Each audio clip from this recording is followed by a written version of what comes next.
Lecture 79, Death of a Salesman, Death of an Ethos.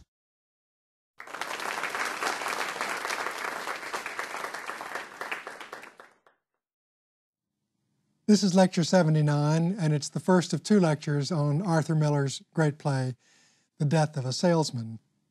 I think The Death of a Salesman stands out even today, if we read it many, many years later after it was written, as a tragedy not only about America or about salesmen, but about the American dream.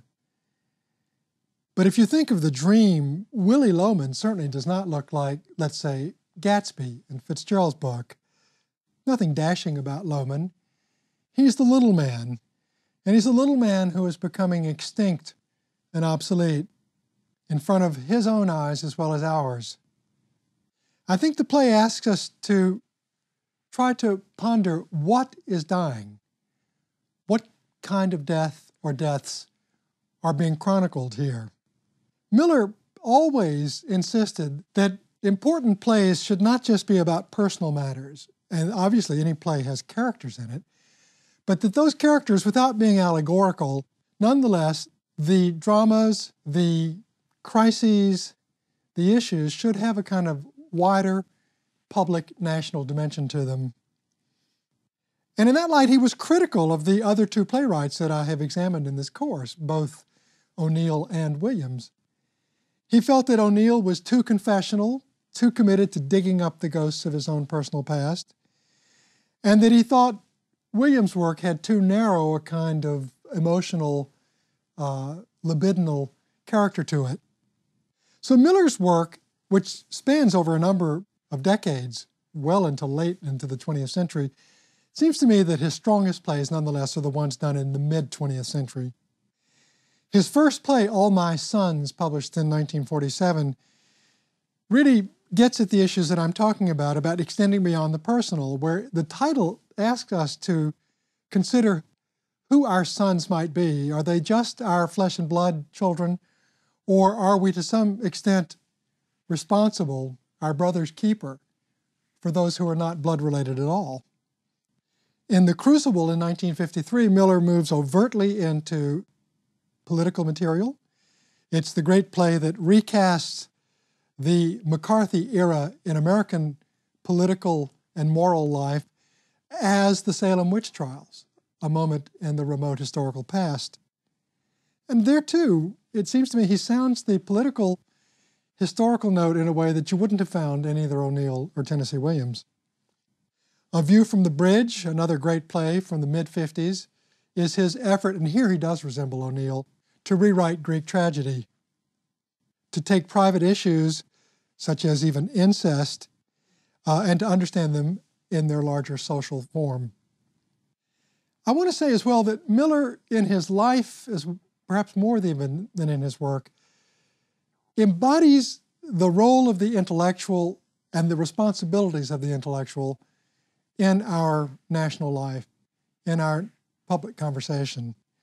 And that's an unusual thing in America. One takes it for granted in many European societies, but that writers in America are rarely spokespeople for significant national issues of great moment.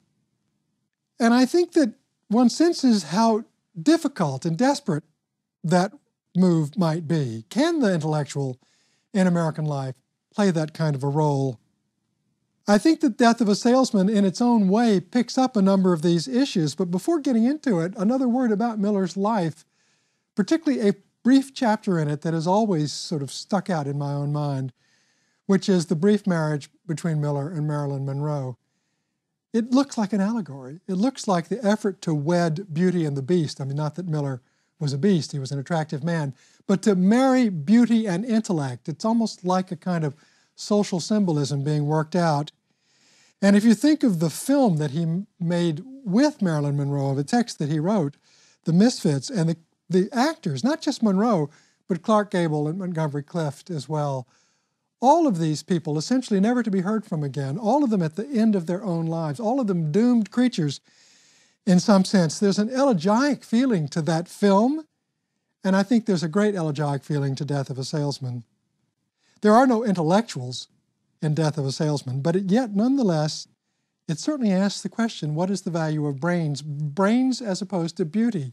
I realize that sounds awfully reductive. We're going to see how much pathos and lyricism Miller can get out of that. So The Death of a Salesman works all of these issues, the dialectic between intelligence and physical charisma, the heartbreaking awareness that one is becoming obsolescent in one's own time. I say that because if you reread Death of a Salesman, it really might look initially to you like a kind of sepia text, a text in half-light, a text really from the 1950s, which is when it's written, a text of yesteryear, to put it that way. I think we're going to see just how much more relevant to our own time it is, and how its questions are not questions for which we've yet found answers. So let me take the title, The Death of a Salesman, and say, well, that sounds like a truism, essentially, today, that the enterprise of selling has morphed in our time in a way that would not have been recognizable to Miller at mid-century. We don't have traveling salesmen of the sort of Willy Loman who get in their car and cross the country trying to sell their wares that are kept in sample cases. But of course, selling still exists. It's internet shopping, it's telemarketing, it's the selling on television, etc. I'm going to inject now and probably another time in this lecture a personal remembrance that at the time this play was written, I in fact had an uncle who was a traveling salesman. And it was considered to be a little bit disreputable in our family. Didn't quite have the prestige or dignity that men who went to regular jobs, their work seemed to have. At least that's how it appeared to me when I was 9 or 10 years old at the same time that this play was written. And I was wild about this uncle, even though I knew there was something a little bit risky about what he did. He would always take me in to look at his sample cases, and I would look at these very cheap and ugly shirts and socks and underwear that he was out there selling. I think he's a dinosaur, my uncle. He's dead now, but people like that don't exist anymore. As I said, selling has morphed. It's internet shopping, it's telemarketing, it's what we see on television, it's the products that are being advertised through Google, elsewhere, newspapers. Selling will never disappear. But through the image of products and through very slick rhetoric that says that this will make you happy, just tell your doctor about this, etc., we've lost sight of the individual who was at the center of the equation in the time of this play. Now, there are other plays, particularly I think of David Mamet's wonderful play, Glengarry Glen Ross, where we see the real estate hustlers trying to sell a dream through a piece of real estate. And I think in that light, we get something closer to Death of a Salesman, because it's rather odd, but we never know what Willy Loman is selling. We never know what product it is. And the answer's got to be that what Willy is selling is Willy to some extent. He's selling himself. Maybe that's what salespeople have always done, is that one sells one's own aura, one's own belief. That's what generates belief in the person who is on the receiving end. And so this play is about belief. And I don't think belief can ever become an obsolete issue. It doesn't get dated. And yet, when we look at this play, we're reminded of an older America, at least readers of my age are. And perhaps young readers will find it an America that doesn't quite make sense.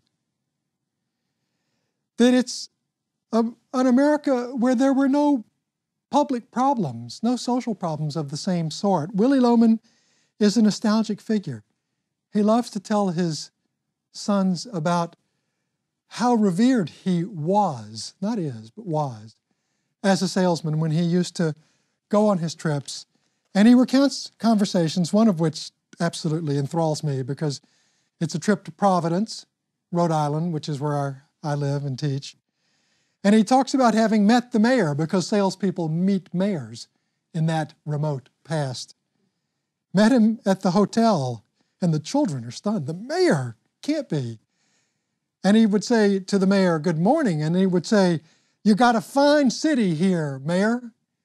And then goes on to tell the children that New England is filled with fine cities, that Waterbury is a fine city. Boston is a fine city.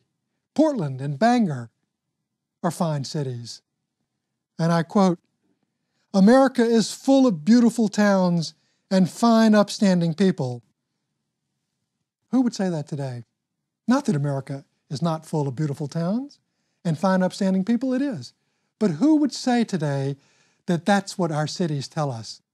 What we see on television and what we think in our gut is about all the things that don't work, about crime, about unsolved problems, about the poor, about the homeless. This is what makes this play look so much like a kind of remote Edenic America, the America of the 50s. That's what the 50s stands for in many of our minds. Of course, problems had to have existed, but that's not the image we have. It's not the image that Willie has of the 50s. And so we get lines in this play that strike me as pure Americana, a kind of Edenic American innocence. Willie loves cars, drives a Chevrolet. Wife Linda says, "How did the Chevy run?" "Chevrolet, Linda, is the greatest car ever built." Nobody talks like that today, but that's what Willie says. That's what Willie said. It's a belief in the American supremacy on the market, in our manufacturing base, just exactly those areas and issues today that we are worried about, that have lost their standing in the world. We're no longer the kind of society, the kind of productive society in all ways that we were in the 50s.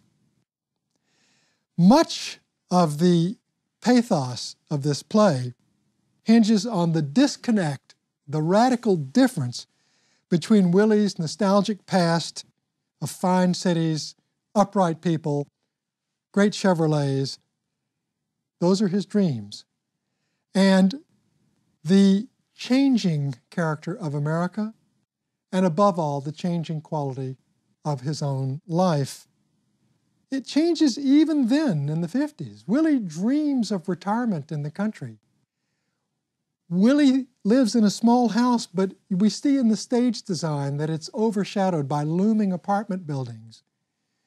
And Willie has memories of great big elm trees with a hammock between them. And Willie is a do-it-yourselfer. And Willie has fixed up his own house. And Willie is the kind of guy that you could imagine, if it were possible, he could enjoy retirement in the country.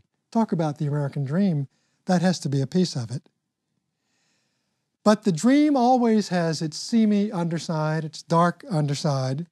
And so we understand that the Chevy may not work as well as it should, that all of the things that America produces so successfully are nonetheless just things, just objects that are produced. We learn a lot about the way people paid in the 1950s for the things that they had. They paid on the installment plan. Today we'd call it, I guess, the layaway plan. But then it was installment, where you got them and then each month, the first of the month, you made your ritual payment. The numbers in this play are eloquent about how far away this time is, that you pay $16 a month on the fridge, that a broken fan belt costs you $1.80. It makes me nostalgic to see those figures. I wish one could fix a fan belt for $1.80. But all of this takes us into the deeper logic of mechanical things that you pay for on the installment plan, which is to say, over time. There are two different timelines here. There's the lifetime of your payments, and there's the lifetime of the things that you've bought. There's a kind of brutal entropic logic here that the product just may break down, in fact, probably will break down before you've paid for it. And Willie says that. Once in my life, I would like to own something outright before it's broken. I just finished paying for the car, and it's on its last legs. The refrigerator consumes belts like a goddamn maniac. And then he gets to the conclusion. They timed them, so when you finally paid for them, they're used up. Well, the grand overriding figure for all of this, of course, is the mortgage on the house.